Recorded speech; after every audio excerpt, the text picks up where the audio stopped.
Hello, Internet. It is me, 3Dom, wearing my 3D glasses. And approximately 2 days ago, I want to say, I went to go watch the new Black Panther movie, Wakanda Forever. I'm just gonna hop, right into it. I thoroughly enjoyed it, honestly. Like, I thought it was gonna be mid as fuck. I thought it was just gonna be forgettable. It was gonna be whatever. Especially with, you know, the way Phase 4 has been really panning out. It's been a lot of disappointment, but I'm not gonna lie. Was I looking forward to this movie? Yes and no. Honestly, I wouldn't say excited. I guess I would say more intrigued. You know, obviously, let's get the elephant out of the room. Rest in power to Chadwick Boseman. Today's video is dedicated to his memory and all those in the cast and crew who have passed. Moment of silence.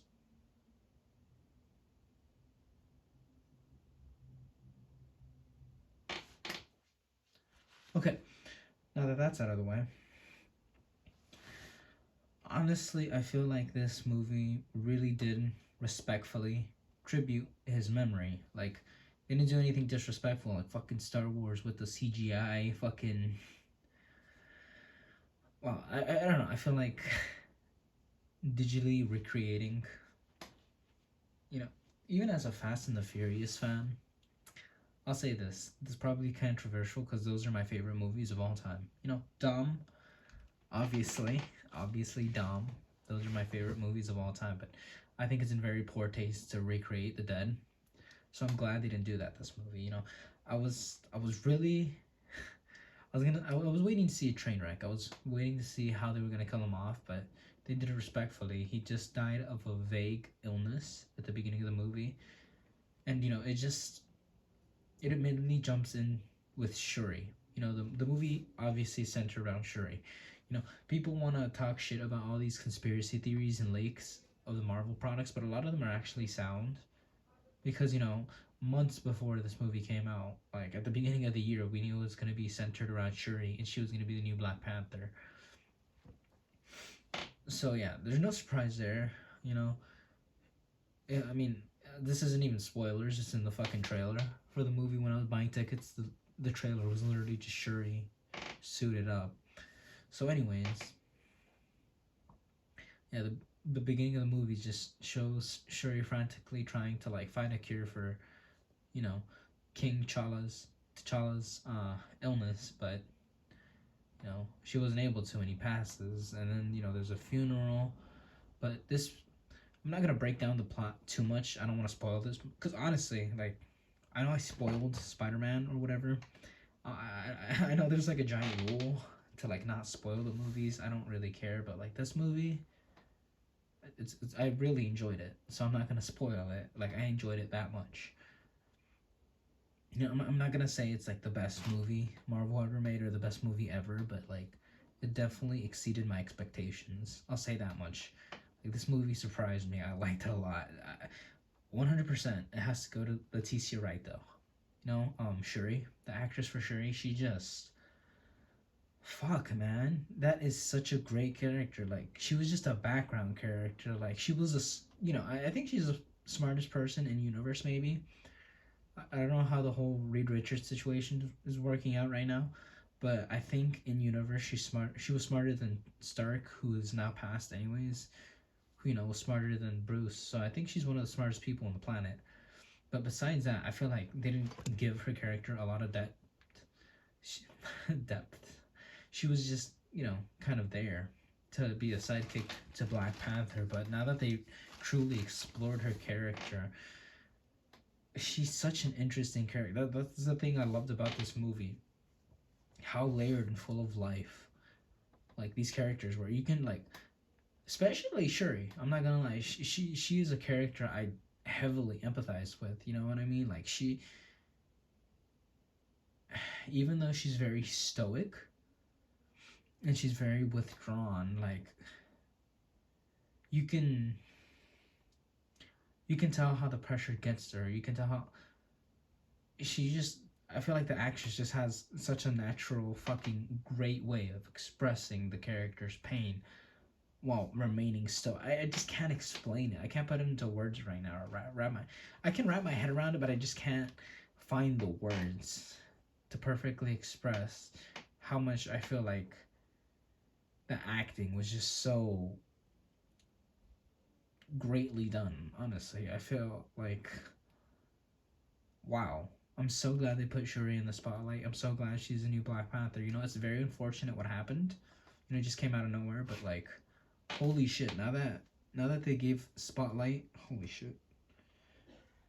Now that they gave her the spotlight, fuck! I hope my hair doesn't ruin this recording. It's just like it's just showing you how full of depth her character is. This movie deals with loss very heavily. Like, again, I'm not gonna spoil shit, but like, holy fuck. Shuri basically loses, like, almost everything. She almost loses everything, man. This movie, like, it's fucking crazy. Just, fuck, obviously, King T'Challa isn't very much in this movie. Like, he's just mentioned, but, they don't do anything with him. They don't recreate him or anything.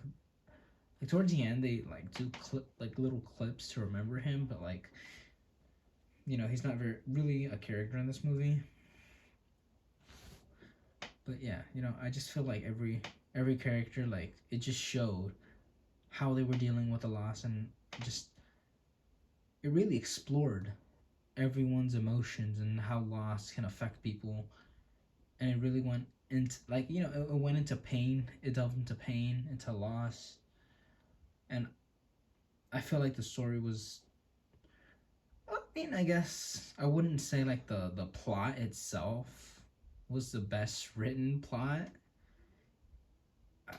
I knew how it was gonna end. Like, from the beginning, I knew it was, well, I guess I wasn't, spot on. I thought it was gonna be like a sort of fucking Batman versus Superman situation, where the two main heroes fight each other, but at the end of the day they realize, oh, there's an even bigger threat to us, so we're gonna work together. I thought that was gonna happen. That we're gonna pull a fucking Godzilla versus Kong, but no, like, Namor was actually like the villain the whole time. You know what I mean? Like, sure, at the end of the movie, like, it, it's not really a spoiler, because if you read any comics, fucking Namor is actually like a good guy or an anti-hero or something. But like, yeah, they do resolve the conflict, because what are they gonna fucking just kill off Namor, a really big fucking Marvel hero, his first movie? No, obviously nobody important dies. I would, God, I gotta choose my words carefully there, but you know what I mean.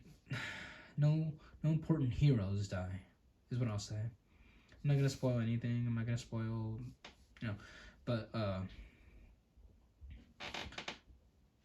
mean, I get his motivations. He's very desperate and scared, but I wouldn't say the whole war was like super in depth. It was, whatever. It was more of a fucking war than the Civil War, but I feel like individually the characters were all very well written, but the plot was just, it was nice, I guess. I don't want to say it leaves a lot to be desired, but there definitely is more left to it, obviously, because I feel like the ending was just left very open to interpretation, or at least what the fuck is gonna happen next. It raises a lot of questions. What the fuck they're gonna do with Namor next. I know the fucking, it's crazy.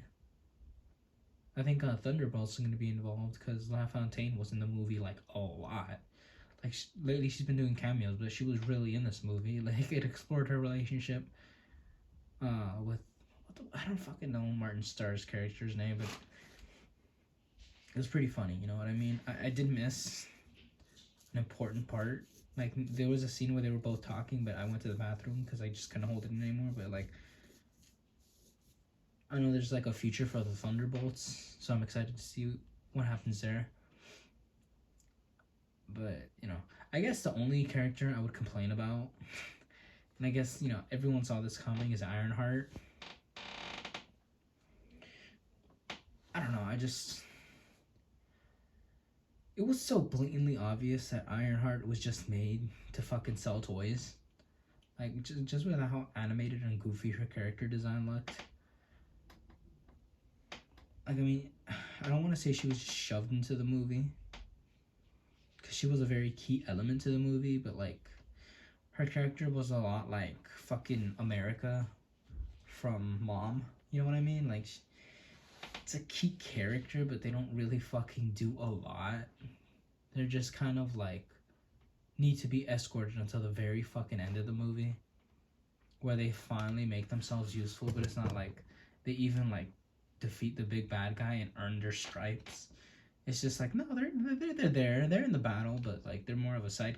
I don't know. I guess I felt like I was gonna like maybe respect Ironheart by the end of the movie, and she'd like earn my like. I don't know. I guess I just don't have a place in Ironheart in my heart right now. You know what I mean? She's just kind of there. I know she exists, but I'm not really excited. I know she's getting her own show, but I'm not just. This movie didn't really get me hyped for it. But yeah, that's the only character I would really complain about. I like Namor. I like how they made I don't know what the fuck their names were. I'm just gonna call them Atlanteans, because I don't remember what the ancient city they lived in. Because if you don't know, Namor's like fucking Aquaman. Like, he's literally just I think he was made before Aquaman, but basically all you need to know is fucking Aquaman. You know what I mean?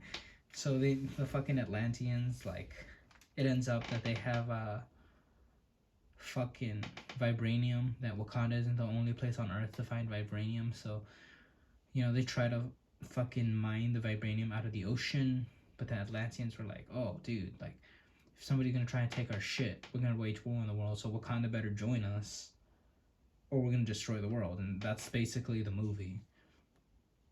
A lot more shit happens, but again, I'm not gonna get too in depth. Like, basically the person who makes the device that finds fucking vibranium though is Ironheart, and that's where she comes in the movie. Namor wants to kill her because she can fucking find vibranium, and that'll put his kingdom at risk. And Shuri's like, nah, she's cool, dog. She's very smart. We could use her. So yeah, they clash. Like, they I don't like, honestly, personally, at the end of the movie, at the end of the day, I don't understand why Shuri didn't kill him. I would have fucking killed Namor if I was in Shuri's shoes. But I guess a superhero forgives or whatever, and that's what makes them heroes. But if I was Shuri, I'm just saying, at the end of the movie, I would have fucking killed Namor. Because, obviously they're in a fucking war against each other. It's, Atlantis or whatever against Wakanda. But, man, I would have killed that motherfucker. I wouldn't have mercy, but respect. I just respected Shuri throughout the whole fucking movie. Like, she really came out to her own. That's what I really liked about this movie. I empathized a lot. I like this movie. The score was nice. And I like the soundtrack. Does it top the first Black Panther movie? Fuck no. The soundtrack for the first one's always going to be better. You know what I mean? It's fucking Kendrick Lamar. You can't go wrong with Kendrick Lamar. You know what I mean? That's just fire. But, I liked the character development. I like how they really delved deep into the characters. They weren't one-dimensional. They were really full of life. I like how they explored loss. I like the topics that they explored. I feel like this movie was just done with a lot of care, heart, and respect. It definitely surpasses all the other Phase 4 movies that have come out. Like, I genuinely think out of all the Phase 4 movies, this was my favorite one. That's not even a joke. Like, okay, like, No Way Home, obviously, like, there's no beating No Way Home. But besides No Way Home, like, this is fucking the best Phase 4 movie. Like, Eternals, I hated Eternals. That's, like, the worst movie of all time for me. I love bad movies, but I genuinely fucking hate that one. It's not even bad. So bad it's good. It's just crap. Shang-Chi was nice. Mom was neither here nor there. Thor sucked. No Way Home, I fucking loved it. You know what I mean? Nostalgia is the best way to fucking get to my heart. Anyone's heart, really. But this one was done with a lot of care, love, and respect. Like the CGI for the backgrounds, for the settings, for everything was beautifully done. Like again, that's the main reason I say this movie was done with a lot of care. Because if you look at the backgrounds, the settings, visually, this movie is just fucking beautiful. It's gorgeous. The characters sometimes can be very choppy though. I'll admit that. Like Namor sometimes looks really fucking weird. But you know, I like the score. I like the soundtrack. Visually, it's amazing. The plot, I already went over that. You know, it's all right, but in depth with the characters themselves, I feel like there is development. I feel like they treated everyone with respect. And you know, just so you know, there's only one end credit scene in this movie. Don't fucking do what I did and sit around to the very end of the credits and just get a wet fart. You're like, what the fuck? Like, I literally thought I was screaming like, dude, I waited for this for nothing. But there's one end credit scene, but honestly, it's definitely worth it. It's definitely a precious send off for Chadwick. You know, I loved it. I loved it. Trust me, just watch it and you'll love it. The Black Panther end credit scene. There's one, only one, but it's fucking beautiful. But yeah, overall, this movie definitely, I would rate it an 8 out of 10. I'd give it higher, but again, you know what I mean. The plot was just, it wasn't bad, but you know, I don't know. I did very much enjoy this movie though. I really look forward to buying it on DVD when it comes out. That's how much I enjoyed it. Like, honest, this isn't even a joke. I think when I have money, I'm gonna go watch it again. I thoroughly enjoyed this movie, and I think if you like Black Panther, you should definitely 100% go watch this movie. Again, I'm not gonna say it's as good as the first one, but you're definitely gonna like Shuri. I fucking loved Shuri. Like, I empathize very heavily with that character. Like, easily became one of my favorite Marvel heroes. Shuri, like, she's so complex. She's so, I don't know. Very well written. Very well written. It's a good movie. I definitely recommend you watch it. I'm gonna fucking buy it on DVD. Might go watch it again. This has been Dom, though. Till next time, I suppose. I'm trying to keep this short in one shot. So stay wicked, my friends. You know, I will return for Quantumania.